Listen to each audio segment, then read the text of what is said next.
Assalamualaikum warahmatullahi wabarakatuh. Salam Om Swastiastu, Namo Buddhaya. Salam kebajikan bagi kita semua. Dewan juri yang terhormat, perkenalkan kami dari tim The Day Circle. Saya Indah Asria sebagai pembicara pertama, Rizka Wulan Zahira sebagai pembicara kedua, dan Muhammad Fajrin sebagai pembicara ketiga yang akan mengelaborasikan keseluruhan bangunan argumentasi kami. Untuk pertama kalinya, kami menegaskan bahwa kami berdiri pada standing position pro pada mosi perdebatan. Penekanan berlebihan pada pertumbuhan ekonomi telah mengaburkan prioritas negara dalam merespon krisis ekologis.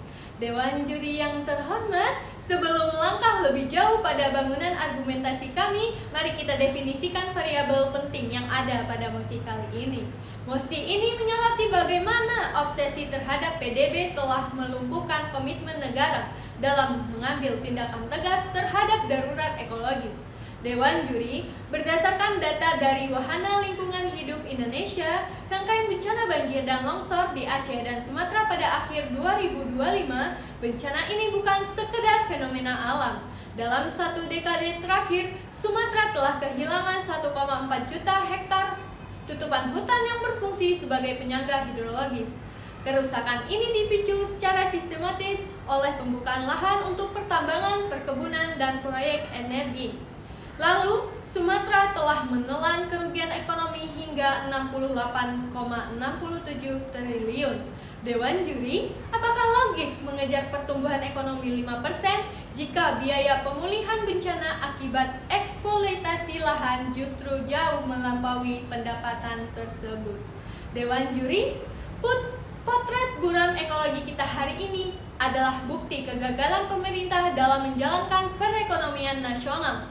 Selain itu, kami menemukan adanya ketidaktegasan dalam hierarki hukum kita. Berdasarkan pasal 33 ayat 4 UUD 1945, perekonomian nasional seharusnya diselenggarakan berwawasan lingkungan. Sebagaimana teori utilitarianisme sejatinya menuntut kebahagiaan terbesar bagi jumlah orang terbanyak. Tapi faktanya, keuntungan ekonomi dari pengerukan sumber daya alam hanya dinikmati oleh segelintir pemegang modal. Ketika negara mengorbankan hak ekologis jutaan rakyat demi keuntungan finansial segelintir orang, maka negara telah gagal memenuhi mandat moralnya. Tidak ada kemanfaatan dalam sebuah pertumbuhan yang membiarkan rakyatnya tenggelam dalam bencana. Maka dari itu, Dewan Juri yang terhormat, untuk terakhir kalinya kami secara tegas dan lugas menyatakan persetujuan kami terhadap mosi perdebatan kali ini dengan beberapa poin argumentasi. Pertama, reformasi regulasi melemahkan jaminan lingkungan yang sehat. Kedua, fokus pertumbuhan ekonomi ekstraktif memperburuk krisis ekologis. Yang selanjutnya, argumentasi ini akan dielaborasikan secara mendalam oleh pembicara kedua dan ketiga. Dewan juri yang terhormat mengelaborasi dari pembicara pertama bahwa ada dua alasan kenapa kami mendukung mosi perdebatan kali ini. Yang pertama, reformasi regulasi melemahkan jaminan lingkungan yang sehat. Dewan juri yang terhormat, perlu kita akui secara konstitusional Undang-Undang Dasar Pasal 33 ayat 4 menegaskan bahwa perekonomian nasional harus diselenggarakan berdasarkan wawasan lingkungan. Artinya, lingkungan bukan sekedar pelengkap, ia adalah fondasi konstitusional pembangunan ekonomi. Namun yang terjadi pasca penetapan Perpu nomor 2 tahun 2022 yang mana kemudian menjadi UU Cipta Kerja yang merevisi banyak ketentuan malah menunjukkan pelemahan instrumen perlindungan.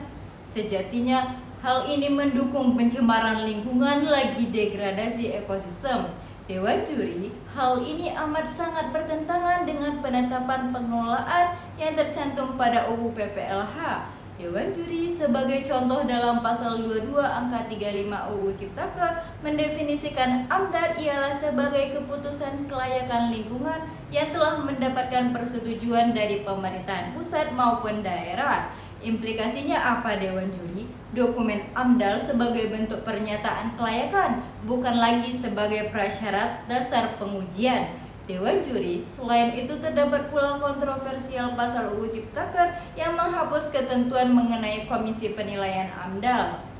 Implikasinya apa Dewan Juri? Ketiadaan mekanisme keberatan ini memantik perdebatan dari masyarakat karena mekanisme ini dianggap sangat penting untuk memastikan kelestarian lingkungan, khususnya untuk menjaga agar dokumen AMDAL tidak hanya sekedar formalitas. Bayangkan apabila mekanisme keberatan dan partisipasi publik tak lagi dipedulikan Dewan Juri. Disitulah prioritas negara mulai bergeser, terjadi ketimpangan distribusi manfaat, padahal praktik peradilan dalam putusan 580 tahun 2018, Mahkamah Agung telah menegaskan bahwa keterlibatan masyarakat dalam AMDAL merupakan syarat substantif. Dewan Juri, dalam konteks pertumbuhan, negara harus menghasilkan kebijakan yang bermanfaat bagi sebanyak mungkin orang. Artinya, total manfaat sosial menjadi lebih besar daripada total kerugian ekologis. Hal ini selaras dengan teori kebermanfaatan dari Jeremy Bentham, kemudian disempurnakan oleh John Stuart Mill. Yang kedua, fokus pertumbuhan ekonomi ekstraktif memperparah krisis ekologis. Adam Smith dalam The Wealth of Nations menyatakan kekayaan bangsa berasal dari hasil tanah. Artinya, menjaga tanah adalah fondasi kemakmuran Dewan Juri. Dengan demikian, negara seharusnya memperhatikan arah pertumbuhan ekonomi yang tertuang pada RPJPN. Dokumen ini secara eksplisit menegaskan prinsip pembangunan berkelanjutan serta keseimbangan antara pertumbuhan dan juga perlindungan lingkungan hidup. Jelas hal ini tercermin pada visi Astacita Presiden dan 17 program prioritas. Namun Dewan Juri yang terhormat, ketika visi tersebut tertuang dalam dokumen jangka menengah yakni RPJMN, Presiden Prabowo Subianto, prioritas transformasi ekonomi sangat bertumpu pada pembukaan lahan besar-besaran hingga per tahun 2024 mencapai 174 juta hektar hutan yang dibabat. Kemudian diperpanjang dengan skema PSN seperti yang tercantum dalam Peraturan Pemerintah Nomor 42 Tahun 2021. Ini menjadi legitimasi percepatan perizinan dan juga penyederhanaan proses perizinan secara masif. Implikasinya, setiap keputusan terkait perizinan PSN yang dilonggarkan berdampak pada kesehatan lingkungan yang tidak mumpuni Dewan Juri. Disinilah letak permasalahannya. RPJPN berbicara tentang keberlanjutan, namun secara operasional RPJMN dan regulasi turunannya memperkuat akselerasi eksploitasi sumber daya alam untuk pertumbuhan ekonomi. Data menunjukkan bahwa lebih dari 9 juta hektar hutan telah hilang sejak tahun 2000, dengan sebagian besar disebabkan oleh pembukaan lahan untuk perkebunan dan pertambangan. Dewan Juri yang terhormat, kekacauan dan juga ketidakadilan justru akan terus berlaku selama kebijakan negara tidak memperhatikan masalah realitas sosial. Lantas, di manakah letak kebermanfaatan bagi masyarakat? Sekian dan terima kasih.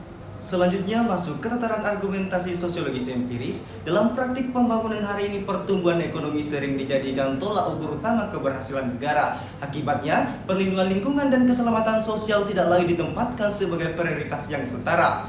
Melanjutkan bangunan argumentasi dari pembicara dua kami, dalam satu dekade terakhir Dewan Juri yang terhormat, arah pertumbuhan ekonomi Indonesia semakin bertumbuh pada sektor pertambangan, perkebunan skala besar, serta proyek strategis nasional. Untuk mempercepat arus investasi, negara melakukan reformasi regulasi melalui Undang-Undang Cipta Kerja, antara lain dengan menyederhanakan perizinan dan melebur izin lingkungan ke dalam izin usaha. Dewan Juri yang terhormat, secara administratif, kebijakan ini kerap dipandang efisien, namun dalam praktik sosial dan ekologis justru berpotensi melemahkan perlindungan masyarakat dari resiko kerusakan lingkungan. Dewan Juri, problematika tersebut tercermin jelas dalam banyaknya gugatan terhadap Undang-Undang Cipta Kerja yang diajukan ke Mahkamah Konstitusi. Salah satunya adalah pemohon pengujian yang diajukan oleh masyarakat Kabupaten Merauke, Wahana Lingkungan Hidup Indonesia, serta 19 pemohon lainnya terhadap Undang-Undang Nomor 6 Tahun 2023 tentang penetapan Perpu Nomor 2 Tahun 2022.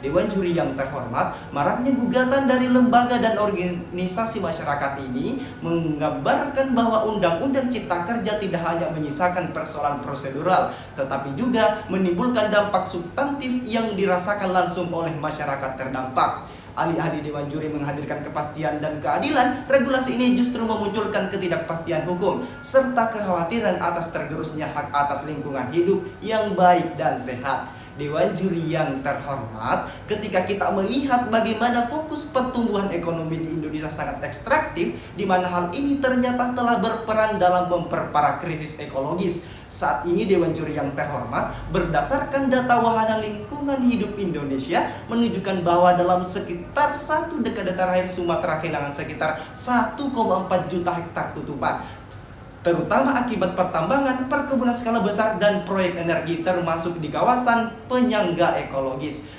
Fenomena kerusakan lingkungan juga terlihat di Kalimantan dan Maluku. Dilansir dari Ariga Nusantara menunjukkan bahwa pada tahun 2023, Kalimantan kehilangan sekitar 124,611 hektar hutan, dengan kehilangan terbesar di Kalimantan Barat 35,162 hektar. Dewan Juri yang terhormat, sementara itu di wilayah timur Indonesia, Kepulauan Maluku juga kehilangan sekitar 3.537 hektar tutupan hutan pada tahun 2024. Dewan Juri, hal ini menunjukkan pola paradoks terkait pertumbuhan ekonomi tinggi, tetapi kemiskinan tetap meningkat. Indeks kualitas lingkungan hidup menunjukkan fluktuasi kemiskinan di berbagai wilayah. Kemiskinan tercatat naik paling tinggi di sentra penghasil dan pengolahan nikel terbesar di Sulawesi.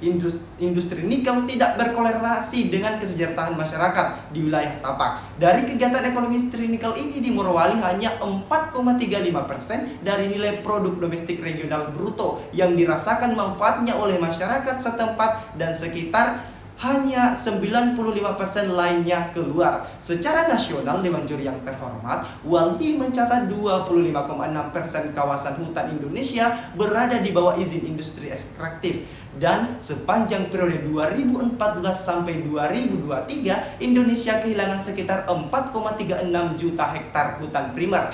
Dengan banyaknya kasus tersebut, bahwa ekspansi industri ekstraktif begitu mempercepat kerusakan ekosistem hutan serta memperparah krisis ekologis yang berdampak langsung pada lingkungan dan kehidupan masyarakat. Dewan Juri yang terhormat, ketika pertumbuhan ekonomi dijadikan tujuan utama, keselamatan lingkungan dan keberlanjutan hidup masyarakat dikorbankan. Karena itu, dapat ditegaskan bahwa penekanan berlebihan pada pertumbuhan ekonomi telah mengaburkan prioritas negara dalam merespon krisis ekologis, tidak hanya dari sisi lingkungan, tetapi juga dari sisi sosial, karena masyarakatlah yang merasakan secara langsung. Untuk itu, bangga menjadi tim pro. Sekian dan terima kasih. Dewan Juri yang terhormat, mosi ini tidak hanya berbicara mengenai aspek ekologis semata.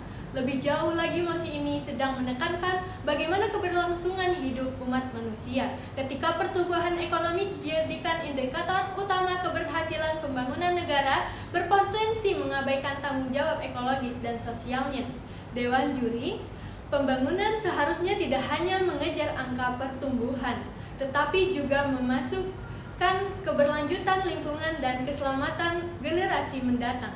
Dalam perspektif moral dan keadilan sosial, pertumbuhan ekonomi yang dihasilkan dari eksploitasi sumber daya alam tidak memberikan manfaat yang merata. Keuntungan ekonomi tidak hanya dinikmati oleh segelintir elit ekonomi, sementara masyarakat justru menanggung dampak berupa kerusakan lingkungan, bencana, serta hilang ruang hidup. Oleh karena itu, solusi dari krisis ekologis bukan hanya menghentikan pembangunan, tetapi mengubah arah pembangunan. Negara harus memperkuat regulasi lingkungan, mengurangi ketergantungan pada ekonomi ekstraktif, serta menempatkan keberlanjutan sebagai fondasi kebijakan ekonomi. Karena pada akhirnya, pertumbuhan yang menghancurkan alam bukanlah kemajuan, melainkan hutang ekologis yang harus dibayar oleh generasi berikutnya. Atas dasar hal tersebut, kami secara tegas dan lugas mendukung mosi perdebatan kali ini. Sekian, terima kasih.